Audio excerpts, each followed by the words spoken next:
Ähm, sorry für die zu spamming da von Sprachmemos. Zu spamming. Aber ich muss im Zug noch schnell das Sportpanorama schauen mit dem Niki. Und dann bin ich bestens vorbereitet. Hey zusammen, ich bin Flavia. Und ich bin Jenny. Herzlich willkommen zu der 5. Podcast-Folge Stadt, Land, Stuss. Das ist sozusagen die Halftime Super Bowl Show von dem Podcast, weil das ist jetzt die 5. Show und das ist eben auch die Hälfte der Folge. Let's go!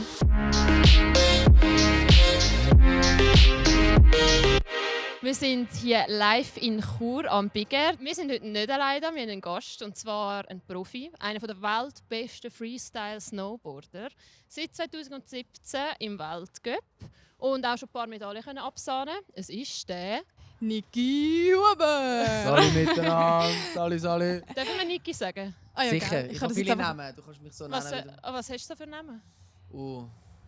Ja, früher war ich der Nudi, Sandolas. Nudi, wieso? Wegen Ja, ich habe mein Instagram angefangen als der Nudist. Ah ja? Ja, das war eigentlich ein Witz, so ein bisschen am Anfang. Und dann bin ich eine gewisse Zeit lang der Nudist gewesen, bis ich gemerkt habe, dass es vielleicht ein bisschen extrem ist für Sponsoren. Dann habe ich es noch geändert. Und Ja. dann ist Huber Cup geboren. Ja, dann ist Huber Cup geboren gewesen. Das war wann etwa?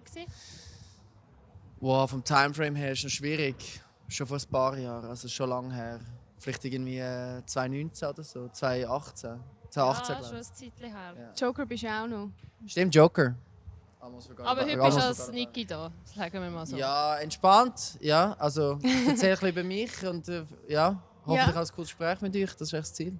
Am Anfang habe ich gerade mal wegen dieser Schanze da. Hast du nicht Angst, dass du in die Leute reinfliegst? Also ich habe es vorher mal wieder angeschaut, ich hätte ja mega Schiss. Ja, also ich glaube, das ist weniger das Problem. Es ist mehr wirklich eigentlich das Kontrollieren vom Speed. Also wie weit das du gehst. Vor allem mit dem Wind hier in Chur ist das einmal sehr schwierig. Darum, du hast auch mal das Gefühl, wir sagen ab und zu auf den Parkplatz absenden.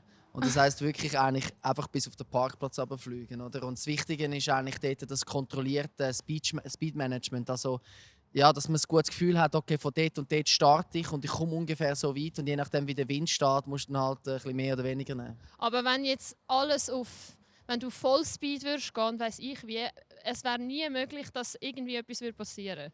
Also wenn du gerade von oben gehst, landest im Flach und dann bist du wahrscheinlich tot. Okay. Also no schon joke. krass. Jetzt sind wir da Das gerade- hoffen wir nicht, sorry, aber das hat mich einfach untergenommen. Nein, aber da siehst du halt schon, das ist ein gefährlicher Sport, den man im Griff haben muss. Aber eben, du bist halt auch ein Profi, darum passiert das eben nicht. Genau. Haben wir so vielleicht noch Kurve gekratzt? Wir fangen abends mit Shit und Schein an von der Ja. Woche. Und wenn du willst, kannst du gerade anfangen. Du darfst selber auslesen mit einem Schein-Moment oder Shit. Ja, Willst du anfangen? Ich fange vielleicht mit einem Shit an. Das Training, bevor wir da gekommen sind, war sehr schwierig, weil in Saas-Fee war viel schlechtes Wetter war. Und wir haben eigentlich mehr gehofft, dass wir ein bisschen mehr noch Kicker fahren können, aber auch wegen dem Sturm, den es in Europa hatte und so weiter, ist das mega, es hat mega viel Wind gehabt und wenig gute Tage. Das war eher ein bisschen Shit. Schein würde ich vielleicht meine Frau sagen, die Anastasia, weil wir hatten trotzdem eine mega gute Zeit gehabt, wenn es nicht unbedingt die beste Vorbereitung war auf Chur. Und einfach wie sie mich supportet hat, auch den ganzen Sommer durch, würde ich jetzt vielleicht meine Frau die Anastasia sagen, sie ist mein Schein. Jö, was ist das für eine Liebeserklärung? Sie wohnen zusammen. Oder sie ist ja, glaube ich, von Amerika. Also sie redet Englisch, das weiß Sie ich. redet Englisch, sie ist aber ursprünglich von Moskau, von Russland. Und ja, wir wohnen zusammen, vor allem reisen wir zusammen. Wir sind mega viel unterwegs, auch natürlich wegen dem Sport. Sie ist auch noch aktiv Profi-Skifahrerin und kann aber nicht mitmachen momentan, weil sie hat den russischen Pass und die Russen dürfen nicht mitmachen. Das ist ein bisschen schwierig, aber trotzdem, ich bin mega froh, dass ich sie und dass wir das zusammen teilen dürfen. Das ist echt mega, mega schön. Einfach, ich glaube, je länger, desto mehr bin ich immer mehr der Überzeugung, egal was du machst, es ist doppelt so schön, wenn du mit jemandem teilst. Jö, Ja, das das ist sehr schön. Live Lesson of the Day am 4.11. Ja. Ja, nice. Bei dir? Hey, mein Shit von der Woche war einfach mal so ein bisschen die Realisation gewesen, dass ich irgendwie keinen so einen Sport habe, der mein Hobby ist. Weil ich bin so auf dem Weg dahin, bin ich so gewesen, ich hocke dann nachher so auf dem Sofa mit so 2 Sportskanonen, einer Vollprofi, du auch immer aktiv im Volleyball, gehst jedes Jahr an einen Engadiner Skimarathon, genau. Und ich habe früher Fußball gespielt, eine Zeit lang habe ich mal Latin Dance gemacht und dann ein bisschen on-off ins Gym gegangen, aber ich habe irgendwie nach der Schulzeit nie mehr wieder so ein Hobby gehabt, wo ich so im Verein war und so 3-mal in der Woche angegangen bin. Und ich vermisse das mega fest, aber irgendwie weiss ich jetzt auch gerade nicht so, was anfangen oder wo angehen. Ja, das ist so ein bisschen sad, habe ich gefunden. Schein von der Woche. Stimmt, ich bin diese Woche, also ich wohne eben aktuell gerade eigentlich in den Niederlanden, für dich als Info. Oh, wow. Und, also nur bis Ende Jahr und Ja. komme so ein bisschen in die Schweiz für die Podcast-Aufnahme. Wow, meine Anne. Viel. Danke. Nein, und Ja, es ist eigentlich auch unsere Honor, da Ja, mit dir natürlich. zu häkeln und Jetzt zu haben wir ihn chatten. genug beschenkt. Ja, also gut. Eben, mein Schein von der Woche ist, in den Niederlanden kannst du wirklich einfach laufen und du biegst in eine random Straße ein und es ist die schönste Baumallee, mega herzig mit so Ziegelsteinhäusern und so jetzt mit den Herbstblättern. Ich finde es so herzig, dass du wie einfach in so einer random Straße laufen kannst und denkst so, wow, mega schön. Ja, ich habe sie in deinen Stories gesehen. Voll. Sehr toll. Bei Ja, dir? Shit. Ich fange auch mit Shit an. Auf der Redaktion haben wir so einen endlos langen Gang. Also gefühlt 1 Kilometer. Ja. Und ich laufe jedes Mal in die Cringe-Situation rein. Oh. Dass am Ende des Gangs, letztes Mal ist der Chefredakteur da gestanden und ich habe gewusst, der läuft mir jetzt 200 Meter gefühlt entgegen. Ja. Und ich hatte nichts in der Hand.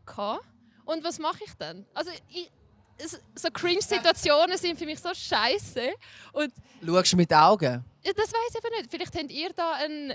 Ich war so, weißt, er hat dann auch so weggeschaut, kurz, weil man kann sich auch nicht die ganze Zeit so anschauen. Ja. Und nach am Schluss habe ich dann ihn angeschaut und dann so... Aber ich sehe ja den Hallo. ganzen Tag. Was würdet ihr machen? Hey, ja, irgendwie, wenn du so das Handy im Hosensack Habe hast, ich eben nicht gehabt. vorzicken und Ich so. Nein, ich will das Handy nicht rausnehmen. Eigentlich, Moment weisst du, ausholen. Ich glaube, das Wichtigste ist Selbstvertrauen, Führen laufen, Ja, und ihn Augenkontakt. anschauen, cool nicken. Okay. Hey, schönen Tag. He? So wirst Aber es ist immer schwierig, wie er auch drauf ist, gell? Ja, ich habe mich erinnert, wo du beim Sportpanorama bist, das ist auch so ein langer Gang. Ja. Wie bist du dort reingelaufen? Weißt du das noch? Ist das nicht komisch gewesen, wenn der Moderator so vorne steht und du läufst so... Kamera ist Ja, irgendwie ist auch es noch. komisch. Safe ist es komisch. Ich finde ja. das immer cringe. Ja. Aber ich glaub, wie du sagst, ist eigentlich schon, wie man es am besten macht. Es ist halt einfach nicht so mega einfach. Ja. Cool Tu bleiben. einfach so, als würdest du dort angehören. Stell dir vor, du gehörst dort an und es ist einfach so, das ist dein Gang. Mein Catwalk, Ja, ja? das ist dein Catwalk. Okay. Und eigentlich ist es eigentlich noch eine geile Idee, wenn du dir überlegst, so, hey, ich wollte eigentlich meinem Chef jetzt mal zeigen, wer der Chef ist. Ja, und, I'm the real boss in this town. Sag ich am nächsten Mal wirklich. und ich kann mir gut vorstellen, dass wenn du mit Confidence durchlaufst, dass er sich dann auch merkt, das ist die Einzige, die nicht am Boden schaut oder irgendwie wegschaut wie dem Gang. Das passiert ja sicher noch öfter. Ja, wenn ich den Kaffee hole, am Tag 5-mal, ich muss 5-mal den scheiß Gang entlang laufen und jedes Mal ist eine Person dort. Ja, dann weisst du ja jetzt, was du das nächste Mal kannst Super. machen. Danke Use für it. die Inputs. Voll. Dann Schein ist, Jenny und ich dürfen einfach bei einer fremden Person in Chur schlafen. Ah ja. Ich habe über Nice. 4 Ecken, meine Arbeitskollegin hat eine Kollegin in Chur, sie hat eine Kollegin von einer Kollegin und sie hat ein Studio. Und wir sind vorher gerade zu ihr, noch nie gesehen, wir haben einfach gewusst, wo Leute und sie kommt runter. Und wir dürfen einfach in ihrem Studio schlafen, sie ist auch rum. Voll. Und das war so ein Schein-Moment, so... Und ich bin gar nicht raus, weil du hast ja das alles organisiert. Ich bin so, also wer kennt jetzt wer von wo? Und jedenfalls danke, dass wir mit dir dürfen schlafen. Ja, also wir haben heute eine Schlafmöglichkeit. Ja, das ist Genau. mega lieb. Aber jetzt reden wir ein bisschen über Druck. Ja. Und du hast sicher viel Druck, du musst meine Notizen nicht anschauen. Ja. Nein, du hast mega schöne Handschrift. I love it. Findest du? Ja. Wer findest du hat schönere Handschrift? Nein, meine ist hässlich. Doch, ihre Darf ist ehrlich fast sein. Similar, es ist einfach anders. But I like it. Danke. Also, Das war gerade ein Scheinmoment wieder. Ja, einfach allgemein jetzt, weißt du, so, du machst ja, kann man dem Extremsport sagen? Schon recht extrem, weil du musst ja immer... Ja, ich weiß nicht, ob es als das Snowboard an sich ist nicht als Extremsport definiert, das weiß ich. Aber klar, was wir natürlich jetzt zum Beispiel hier in Chur machen, ist schon recht extrem. Halt. Das ist halt das Extremste, etwas vom Extremsten, was du mit dem Snowboarden machen kannst. Vielleicht kannst du schnell erklären, für Leute, die Big Air nicht kennen. Ist ja wie ein... Also Big Air ist eigentlich, es geht darum, den härtesten Trick zu zeigen. Und es sind eigentlich 60 der besten Athleten der Welt da. Und dann jassen sich alle richtig über das Teil raus. Und es geht eigentlich darum, wer den schönsten und den technischsten Sprung macht. Kreativität wird auch belohnt.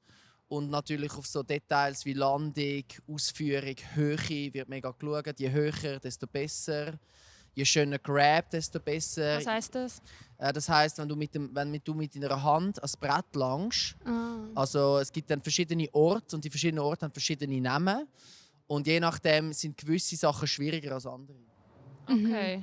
Und eben, du spürst ja sicher auch Druck, weil du willst dich ja von Jahr zu Jahr verbessern oder willst bei den gleichen Wettkämpfen halt die bessere Position erreichen als letztes Mal. Ja. Wie gehst du mit dem um oder wann fühlst du Druck? Ja, Druck gehört zu unserem Leben dazu. Das ist ganz normal. Und es ist auch wichtig. Ich glaube, auch der Druck bringt dich auch weiter, wenn du ihn richtig für dich verwendest. Oder?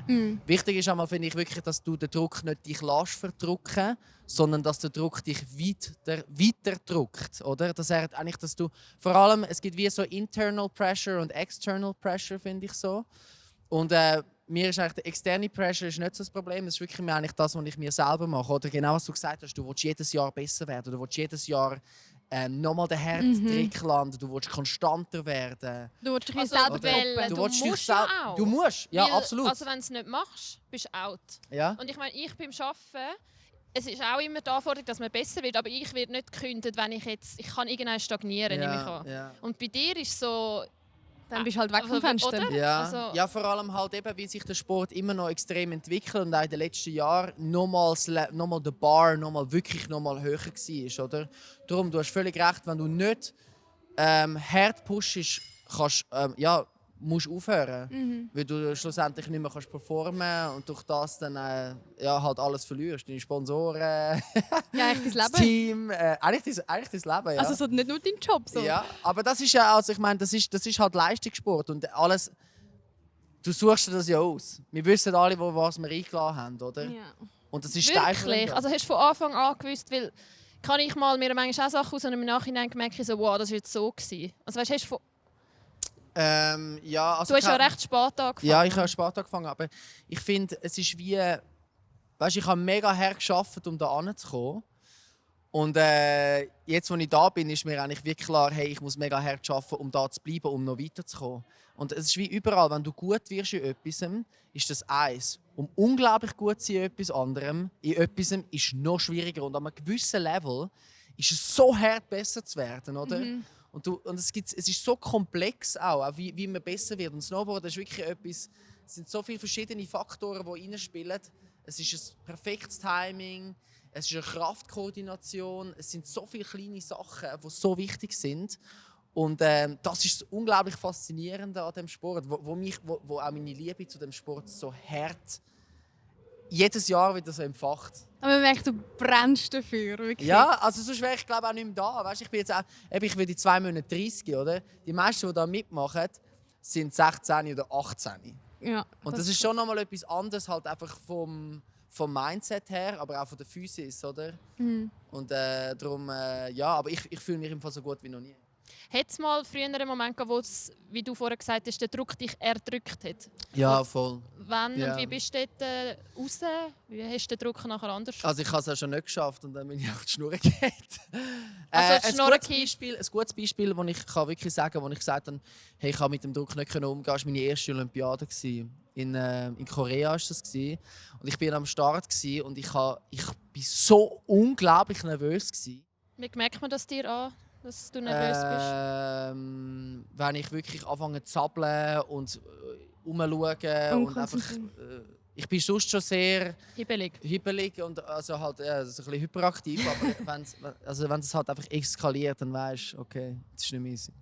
Und das war kurz vor dem Start oder schon die ganze Vorbereitung? Ja, es ist auch einer von meinen, es war mein 2. Jahr im Team gewesen. Also ich bin eigentlich wirklich aus dem Nichts an die Olympiade gekommen. Ich habe eigentlich so ein bisschen aus dem Nichts auch an der WM den 2. Platz geholt dort. Das war auch unglaublich, das vergesse ich nie mehr. Und ein Jahr darauf bin ich an die Olympiade. Und ich bin einfach so, weißt du, vor einem Jahr habe ich nie von dem geträumt. Oder? Und nachher stehst du dort am Start. Und es ist so ein richtig fetter Kurs. Und du bist einfach so, oh mein Gott, was läuft? Oder? Es ist wirklich, ich bin einfach... Und alle reden nur noch über das und alle so, oh mein Gott, du gehst an die Olympiade und nachher bist du so dort am Start so, oh mein Gott, ich bin eigentlich wirklich jetzt da und es geht los. Oder? Und das ist halt... Ja, ich bin ein Rookie. Oh ja, ich bin auch ein Rookie gewesen. Ich bin wirklich auch ein Rookie gewesen, der einfach in diese Situation reingekommen ist und nicht gewusst hat, wie mit dem umgehen. Das musst du ja eben, also ich verstehe das so, dass du wie davon erzählst, dass du das mental auch noch nicht so hast können handeln. Ja, also, es ist wirklich mental. In dem Moment die Konzentration zu behalten und so, oder? Ja, in dem Moment einfach wie, weißt, können sich zu entspannen. Um wirklich können zu Peak performen, musst du dich können entspannen und du musst im Moment sein. Du musst einfach nur noch, du musst das Brett spüren, du musst den Schnee spüren, du spürst den Wind. Du bist Teil von deinem Environment. Es ist ein Outdoor-Sport und es ist so detaillastig, dass du eigentlich, je präsenter du bist, je mehr du den Kopf abstellst, desto besser bin ich. Und darum ist es so schwierig, einmal in solchen Situationen einfach schnaufen, entspannen. Wie machst du das eben? Was ist so die Vorbereitung, wenn du jetzt auch dort oben stehst? Morgen, glaube ich, oder? Ja. Was hast du ein Ritual? Ja, ich konzentriere mich auf meinen Atem. Das heisst, ich fang einfach an, ich bin da oben und ich konzentriere mich auf meinen Atem und mache so 2, 3 Sachen. Ich mache so mit den Händen zusammen ab und zu, um mich abzuholen. Und dann rede ich ab und zu auch so ein bisschen mit mir selber und sage so, du hast hart für das geschafft, du hast alles gemacht, um dich so gut wie vorzubereiten, let's go. Und dann bin ich einfach so, dann ist einfach nur noch, ja, Best Case denke ich auch nicht mehr. Und siehst du dich, ich könnte mir noch vorstellen, dass man sich wie von außen sieht, wie ich jetzt den Trick mache. Ist das so? Ja, das machen wir. So, Also, wie sagt man dem? So Analyse? Visualisieren eigentlich. ja. Also Drittperson, also wenn du dich aus dritter Person siehst, meinst du? Ja, also Ja. ich bin noch nie für einen Schanzer. Aber ich stelle mir dann auch vor, wenn ich etwas durchbreche. Ja, das Nicht ist nur- schlecht. Also wenn du etwas denkst, dass du dir etwas brichst, die Chance, dass es passiert, sind easy hoch. Und hast du das schon mal gehabt und nachher ist es irgendwie eingetroffen? Oder einfach allgemein so die Stühle? Also eben, wie du gesagt hast heute, du weißt, wenn du zu schnell dort runterkommst und dort auf dem scheiß Flachen landest, dann ist es gewesen.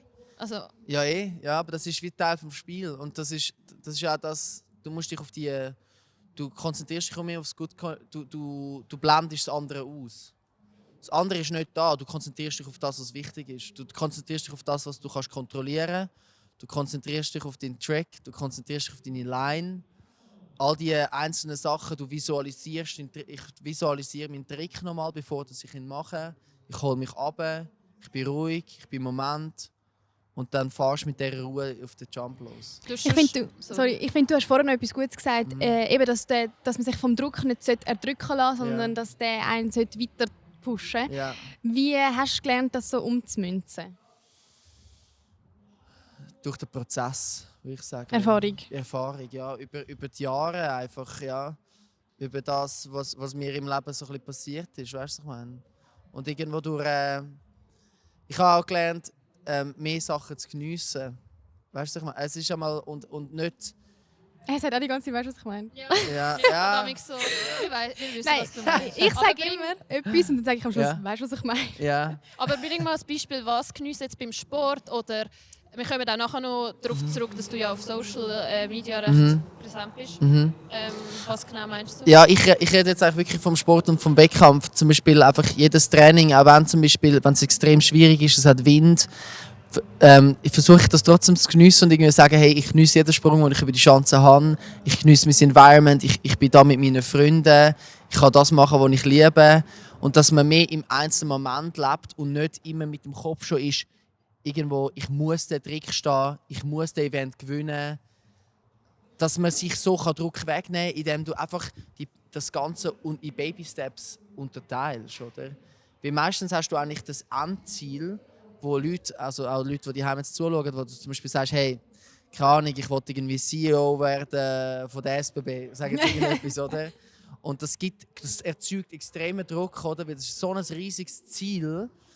Und wenn du das aber in Baby-Steps unterteilst, oder? Und das wie so Schritt nach Schritt angehst, dann ist es eigentlich komplett doable, so gesagt, oder? Und das macht dann auch Spass. Und ich glaube wirklich, dass der Weg, das ist so cringe, aber der Weg ist das Ziel. Aber es ist wirklich eigentlich, dass du die kleinen Sachen machst um nachher eventually noch einmal anzukommen, damit du irgendwie die Medaille kannst anziehen und so da oben bist so «Let's go!» Das wäre Live-Lesson Nummer 2 von heute. Ja, aber es ist wirklich, es ist so matchentscheidend bei uns, weil sonst brennst du auch aus. Aber eigentlich eben, man kann das ja wirklich auf alles anwenden. Ich meine, du hast jetzt auch gerade in dieser Academy angefangen und du kannst jetzt auch nicht von dir selber erwarten, die bekannteste, erfolgreichste Journalistin von der Schweiz sein. Du musst ja auch zuerst Ich habe mal... gerade gestern mein Hintergrundbild geändert. Ich habe manchmal das Gespür dazu, dass ich jetzt so einen klassischen Spruch muss als So ein Hintergrund Motivational-Spruch. Und ich habe dir gerade gezeigt, irgendwie quasi, du kommst schon dort an, wo du willst, aber du bist jetzt im Jetzt. Es klingt auch immer so cheesy, aber das ist Jetzt, für mich wo du auch bist, so schwierig. ist schön. Ja. So, das steht auf deinem Spruch. Ich meine, wir hocken da, mit dir dürfen wir reden, also wir dürfen das machen. Und ich glaube auch, wenn man zu fest, das ist jetzt auch sehr deep, aber wenn man zu fest in der Vergangenheit mit dem Kopf ist oder zu fest in der Zukunft, dann kann man es hier und also das Jetzt ja auch nicht so fest geniessen. Ich glaube, es ist nicht nur das Problem, es ist das Problem von uns allen, und es ist ein bisschen das Problem von unserer Gesellschaft, dass wir, oder allgemein, dass wir immer etwas nachrennen. Weißt du, was ich meine? Ja, Und ja. das, ich glaube, das kann man auch, ich bin viel unterwegs und ich sehe es auch in anderen Ländern, wo gewisse Leute halt einfach viel mehr im Moment leben und ein bisschen geniessen. In welches Land so zum Beispiel? Ich war jetzt zum Beispiel gerade in Neuseeland und ich finde, es ist schon eine andere Mentalität. Man muss auch sagen, es hat auch seine Downsides. Weißt du, ich meine, in der Schweiz, ich meine, wir sind so effizient, wir sind eigentlich wirklich, also auch als Gesellschaft funktionieren wir extrem gut. Und das hat auch viel damit zu tun, weil wir alle so unglaublichen Leistungsdruck haben. Ja. Und durch das eigentlich Alles so funktioniert, wie es den funktioniert. Luxus haben, schlussendlich, oder? Weil das ist wirklich so. Und in Neuseeland ist es halt wirklich einfach ein bisschen mehr. Es ist vielleicht auch dort, wo ich war, muss man auch immer sagen. Aber also zum Beispiel in Auckland, in der Main City, ist es natürlich anders. Aber wir sind so in Wanaka und das ist halt eher so ein Ferienort, etwas, eher, wo sich die Leute so ein bisschen runterkommen, mehr Sporttown. Und die Leute leben einfach so ein bisschen mehr in den Tag hinein. Und sie sind viel mehr einfach so, hey, ich plane jetzt auch mal nichts, ich schaue einfach, was passiert. Ja. Weißt du, was ich meine? Ja, und zum Beispiel bei mir ist es einmal so, Thema eben Druck und so, bei mir ist es wie so, wenn ich zum Beispiel gelobt wird, weil ich etwas gut mache, dann will ich es wie erst recht gut machen. Und dann mache ich mir eben den den internen Druck, weil ich mir so selber denke, mir wie gesagt, ich mache es gut, aber ich will es wie noch besser machen. Oder irgendwie glaube ich nicht ganz, dass ich es wirklich so gut mache, wie die Person sagt. Und dann habe ich das Gefühl, ich muss es jetzt wie erst recht beweisen. Okay, also wenn dir jemand sagt, du machst es super, dann willst du es nachher noch besser machen? Nein, ich bin dann wie so, wenn das, was ich mache, super ist, dann muss ich das jetzt aufrecht behalten. Ja. Dann muss ich es weiterhin der super Benchmark machen. ist set. Genau, Ja. der Benchmark ist set und das ist das Minimum. Und dann mache ich mir einmal wie selber Druck und alle rund um mich finden, ich mache Sachen gut und ich bin aber die finden, nein, das ist Aber nicht weißt gut. du, eben, ja, was eben das Ding ist? Ich glaube, egal was du machst, du kannst nie alles immer auf dem highest Level machen. Es hat alles eine Wellenbewegung. Und das Gleiche ist auch bei mir im Sport. Weißt du, es gibt Up and Downs. Wo bist du jetzt gerade? Im Up. Alles andere wäre ziemlich. Ich glaube, vor beschissene morgen muss er Antwort. das sagen. Ja, sorry, ich will dich gar nicht irgendwie... Nein, aber es ist ja so, weißt du? Und ab und zu musst du dir auch selber eingestehen, hey, Es ist jetzt halt ein Down. ist jetzt halt das Down und jetzt wie komme ich da raus? Wie gehe ich jetzt die Leiter wieder rauf, Ja. um wieder da oben zu Aber es fliegen? hilft sicher, wenn du weißt, du bist schon mal drin gewesen, dass du es wieder schaffst, oder? Ja. Also weißt du, dass Und das ist meiner Meinung nach auch der Unterschied zwischen den Leuten, die Spitzensport machen und die es probieren und nicht geschafft haben. Und es ist eigentlich wirklich das Recoveren von unten. Weil in der Sonne scheinen kann jeder. Aber wenn du am Regen am Boden liegst und du wieder aufstehen musst und einfach hart an dir so musst arbeiten, bis du irgendwo wieder einen Schritt weiterkommst, das sind die Momente, wo wirklich Willpower reinkommt und wo du so hart musst wählen und wo halt viele Leute dann auch so sind, hey, wieso? Bringt nichts. Weißt du, was ich meine? Voll, ja. Sehr deep. Sind wir da unterwegs. Ich finde das Ja, gut. aber jetzt wegen dem Druck noch eben positiv. Ich meine, wir tun uns ja manchmal selber, wenn wir eine To-Do-Liste machen, ist ja das eigentlich schon selber, man tut sich selber ein bisschen Druck machen, dass man das bis dann gemacht Ja. hat. Oder sie heisst ja auch Deadline. Und ich denke mir so, Ja. Alter, das heisst Toten. Also weißt Ja. Ja. Machst du oder bist du dort, ja. du, so, Ja, ich ich kann glaub, auch helfen, natürlich. Und Eben, es das- braucht es, wie ja. du gesagt hast. Ich glaube, wir Menschen in einer gewissen Hinsicht brauchen wir Druck. Oh ja. Und vor allem, um zu performen. Ja. Weil you gotta push yourself out of the comfort. Es ist wirklich, ich meine, wir sind alle, ich inklusive, weißt du? Ich meine, ab und zu bin ich nicht gerade im Vibe, um irgendwie den härtesten Trick zu machen, weißt du, was ich meine? Und dann ist es einmal einfach wichtig, dich selber zu reminden, warum bin ich da, warum mache ich das. Und wenn du dich nachher schaffst, zu pushen, auch wenn du nicht schaffst, es fühlt sich trotzdem gut an. Es fühlt sich auch gut an, wenn du deine To-Do-Liste fertig machst. Ja, mega, oh mein Gott, mega. Ich glaube, das hat wirklich auch so etwas Hormonelles, dass dann so Endorphine ausgeschüttet werden, Ja. wenn du das kannst Es geht um die abhaken. kleinen Wins. Ja, und auch, also ich glaube, das kennt jeder, der in der Schule war, in der Kante, so, man braucht ein bisschen Druck zum Lernen. So, Ja. Du brauchst ein bisschen den Druck, dass du es musst machen. Ist das auch ausgeschüttet wird, ist ja auch Adrenalin natürlich bei dir. Ist das nicht, bist du nicht adrenalinsüchtig? Also weißt, ich denke mir so, wenn du das irgendwann nicht mehr machst, Ja. also, Ich habe ein bisschen Angst vor dem. hast du Angst vor dem? Ja, ich bin mir ab und zu nicht so sicher, ob das jemals etwas anderes fühlen kann. Das klingt so vielleicht traurig, aber, Nein, ja, ist macht schon aber Sinn. der Rush, den wir haben, und das, ja, das fühlt sich wirklich an, als würdest du irgendwie Drogen nehmen. Ja. Aber es ist ja mega etwas Schönes und darum genieße ich es auch so mega. Und ich glaube, ich werde immer irgendwo durch Actionsport machen und ich werde weiter, auch wenn ich fertig bin mit meiner Karriere, Fallschirmspringen oder auch immer noch weiter Snowboarden. Und einfach, ich meine, das ist ja nachher nicht fertig. Eine Frage habe ich aber noch so, eben, du sagst so, wenn dann meine Karriere fertig ist, so, du hast vorhin schon gesagt, du bist eher einer der Älteren im Wettbewerb, so, wie viele Jahre reden wir da noch so? Realistisch Ich habe mir im Fall nicht wirklich eine Deadline gesetzt. Ich habe ein grosses Ziel mit der WM, die jetzt kommt, im Engadin. Das ist mega, mega cool. Ja. Dass ich bei mir am Kovac daheim die WM habe und nachher das Jahr darauf ist die Olympiade. Und das sind eigentlich 2 riesige Events, an die ich unbedingt nochmal gehen will und unbedingt will performen. Und unbedingt eine Medaille, wenn nicht eine Goldmedaille gewinnen. The bar is Und, high. und dort setze ich mir die Bar hoch und ich finde es auch geil. Und ich chase das jetzt auch mit allem, was ich habe. Ist Super. egal. Das ist super. Was nachher kommt, I don't know, time will tell. Okay. Ja, aber das sind doch schon mal coole Ziele, die du hast. Und falls ihr den Niki auch live oder das Freestyle WM in St. Moritz sehen wollt, dann könnt ihr das mit den Sunrise Moments machen. Zugang dazu bekommt ihr übrigens über die Sunrise Mobile Handy-Abos. Jetzt kommen wir zum Social Media Game. Ich bin mal die Videos durchgegangen. Ich habe gesehen, du bist als Penis auf der Skipiste gewesen. Und ich habe dann eine Anekdote zu der Jenny, weil Jenny ist als Vagina in Zürich rumgelaufen. No way! Ja, stimmt. In welchem Kontext? Und zwar bin ich für eine nachhaltige Periode-Brand dort so ein bisschen Werbung machen. Und ich bin wirklich in einem Human-Size Vulva-Kostüm. Ja, dort stimmt. Hast du ihn gesehen? Ja, ich habe Ich wollte nachher ein Bild sehen. Ja, ich Du zeig's hast dir. für HPV oder irgendeine Kampagne? Ja, ich habe einmal HPV-Kampagne gemacht, eine Aufklärungskampagne. Hättest du gescheiter früher gemacht. Ich habe nämlich einen leichten Risikofall, nicht tragisch. Aber hättest du mich früher aufklären sollen. Ah ja, ey. Ja, das haben noch viele eben. Es sind, weißt du, wie viel? Ich glaube so. Ja. Ich HPV. Ja. Ja, ich weiß. Weil das ja Es halt ist- auch kannst wie haben, ohne dass du es weißt. Also, Ja, ich habe es auch nicht gewusst. Ich bin in Kontrolle und sie hat es dann gesehen. Ja. Und das muss man halt beobachten. Ich weiß nicht, wie bei den Männern so. Wann bist du zuletzt in Kontrolle? Wir gehen halt jedes Jahr. Im Sport? Ja, bei uns ist das ganz normal. Aber wieso?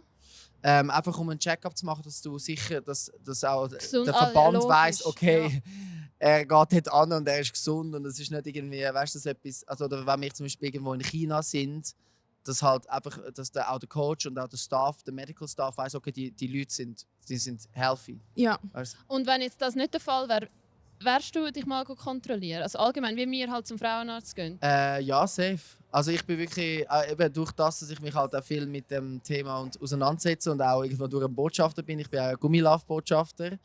Und ich finde es auch wichtig, eben das ganze Thema Sex Education und dass man auch unter Jüngeren, vor allem das Jüngere, darüber redet und irgendwo durch sich auch gut informiert. Das ist auch etwas, was ich vielleicht als Teenager zu wenig gemacht habe. Also Und dich auch- selber gut informiert oder Ja, informiert durch? ja, und auch sorry. irgendwie, meine Eltern haben mir vielleicht auch nicht unbedingt, ich habe jetzt zum Beispiel in der Familie nicht unbedingt über Sex geredet oder so Sachen. Ja, das same. ist irgendwie, weißt du, Ja, als gewisse Familien macht ist man das völlig das? natürlich. Ja, ich Und will ja- das schon mal, ja. Ja. Mit deinen Eltern? Nein, ich will, wenn ich mal ein Kind habe. Ah. Ich meine, hast du mal mit deiner Frau darüber geredet? Ich will jetzt keinen Druck Ja. machen. Ja. Aber ich habe auch schon mit meinem Freund besprochen, wie ich das handeln. Ja. Und keine Ahnung, man muss halt wie aufpassen, dass nachher nicht je nach Alterskind ist so zurückschreckt und so, jetzt sage ich gerade gar nicht mehr, quasi wenn wir jetzt so Aufklärungsrunde machen, aber Ja, ich glaube, also, wenn ich mache, ich habe mir das gut überlegt schon. Und wenn ich, ich würde mein Kind auch natürlich so früh wie möglich schon eigentlich auf das Thema aufmerksam machen und ganz natürlich eigentlich über das Thema reden und sagen, hey, look, so funktioniert das. Das sind Upsides und das sind Downsides, oder? Und das sind die Sachen, die werden dich in deinem Leben beschäftigen. Und ich erzähle dir jetzt von denen, die kommen auf dich zu. Und es ist an dir, nachher die Actions zu taken, um A oder B zu machen, weißt du, was ich meine? Und von mir selber habe ich irgendwie, ich habe nie jemanden gehabt, der mich irgendwo in das reingeguidet hat. Und also, völlig Geschwister okay. die etwas? Ich bin der Älteste, Ah. also ich mein Bruder. Du hast Also- die anderen aufgeklärt. Ja, aber easy. Oder weißt du, das ganze Thema Pornografie zum Beispiel oder auch eben, dass viele Kids oder auch Jugendliche nicht mehr wirklich wissen, hey, wie kann ich normal mit der, oder weißt du, dass man immer nur am Handy ist, das ganze Thema Dating-App, dass ich irgendwo durch, rein theoretisch wären wir beide Single, dass ich dir jetzt auch in der keine Ahnung, irgendwo ansprechen kann und irgendwo durch das Gespräch mit dir suchen. Und natürlich irgendwie aufeinander zugehen und auch irgendwo durch mit Rejection. Also wenn dich jemand nicht will, können umgehen, das ist mega wichtig. Vor allem, wenn du erfolgreich werden willst im, Ja, eben, dann wären wir im wieder bei den Downs. Business. Darum, ich finde es ein wichtiges Thema und ich finde es auch cool, irgendwo durch dort meinen Impact hoffentlich auf Jüngere zu haben. Ein positiver, obviously, wo irgendwo, wo Ja, Leute sehr. Also ich meine, nur ein kurzes Beispiel beim Reisen. Ich bin reisen diesen Sommer. So, ich habe so viel mitbekommen, die einen haben nicht mal verhütet. Und einfach so, Hä? Gar nicht? nein. Und ich bin so, oh mein Gott, wo leben wir? Also, Ja. ich kann mir das nicht vorstellen, dass es gibt. Und darum habe ich mich auch jetzt seither mehr befasst und ein bisschen, gemerkt, dass es noch ein bisschen muss. Ist schon sehr wichtig, ja, voll. Aber apropos so Druck, ich meine, eben, du bist jetzt so in dem Alter, so, wie oft musst du dir anhören, wann geht es in die Familienplanung und so, weißt? Das hört man doch, dass viele Leute auch wegen dem Druck verspüren, weil sie oft gefragt werden und so. Und ich will nicht die Frage dir stellen, sondern mehr, wie oft hörst du das, oder du und deine Frau? Ich höre es viel von meiner Mom. Sie will unbedingt, dass wir Kiddos machen, so schnell wie möglich. Ich will selber Kind haben, definitiv. Und ich glaube, also ich freue mich auf den Moment. Aber so aus meinem Umfeld ist es im Fall nicht so schlimm. Aber dann ist ja gut, Ja, weil ich auch tendenziell mehr mit Jüngeren unterwegs bin. Und bei den meisten von denen das überhaupt kein Thema ist. Ja. Klar, wenn ich jetzt so in meinem Freundeskreis, der in meinem Alter ist, ist schon langsam mehr das Thema. Aber mir macht das im Fall überhaupt keinen Druck. Ich glaub, Ja, aber das ist, glaube ich, gut, weil das ist auch so blöd, wenn man so diesen Druck verspürt, glaube ich. Aber wenn du, wie du gesagt hast, du bist viel mit Jüngeren, bist du durch das auch jünger?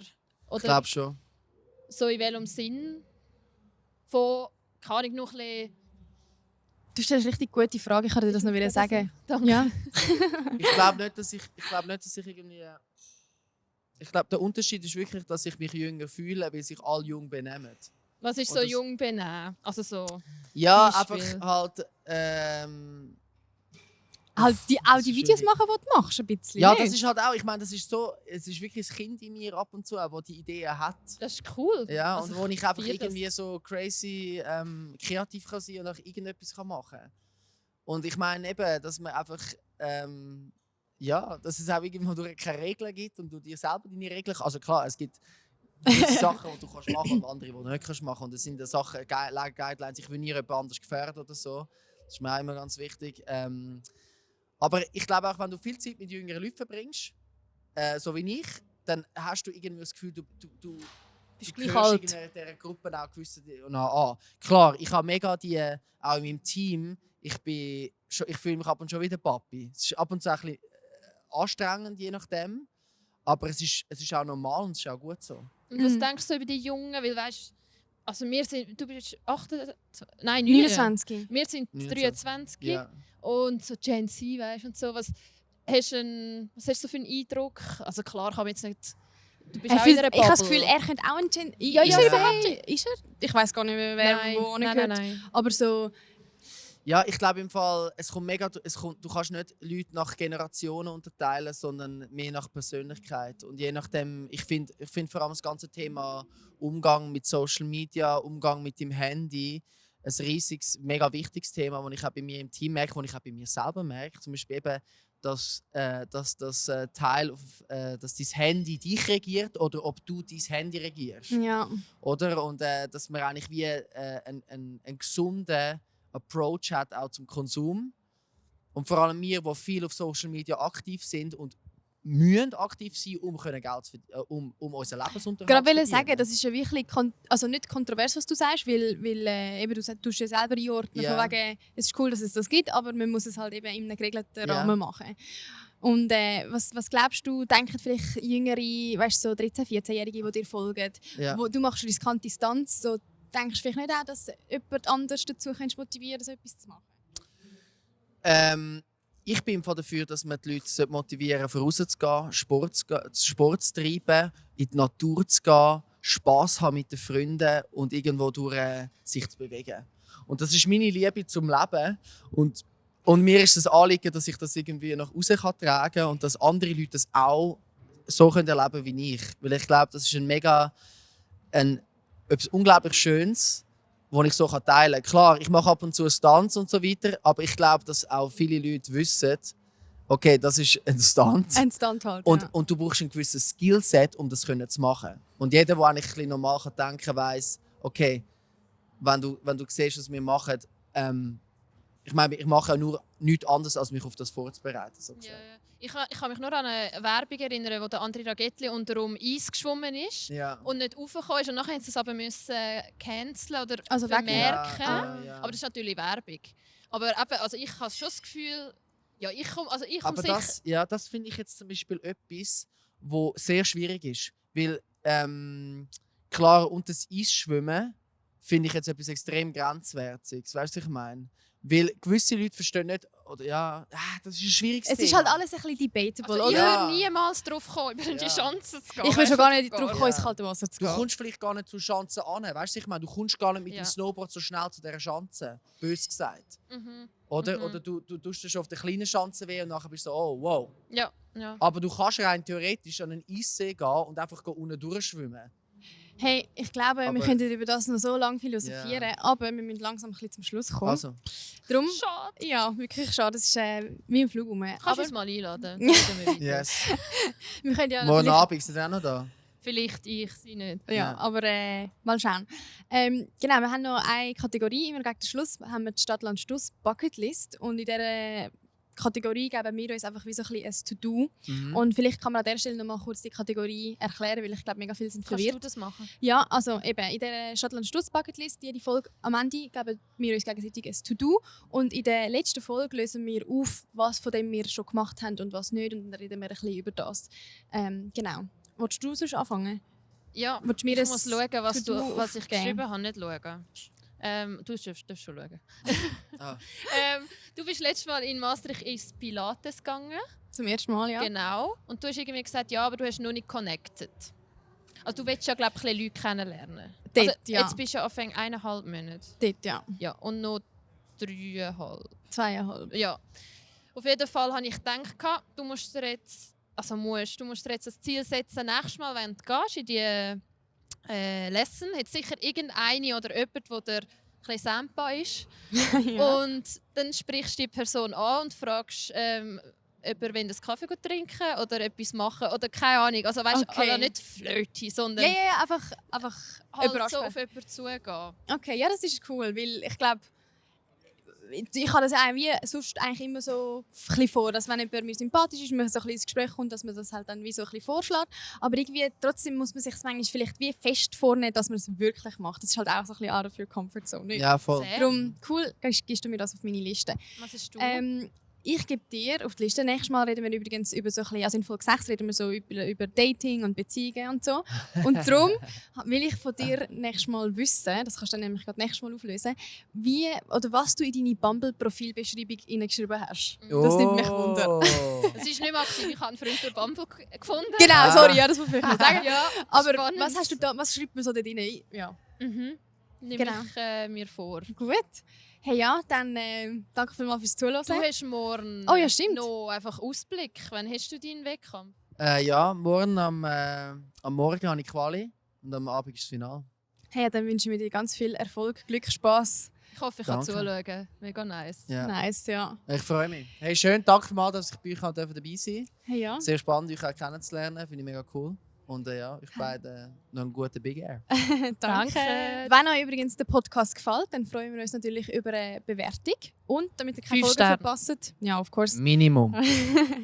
Und damit ihr keine Folge verpasst, dann folgt doch gerne auf Spotify. Und ja, dann hören wir uns nämlich alle 2 Wochen. Ciao zusammen.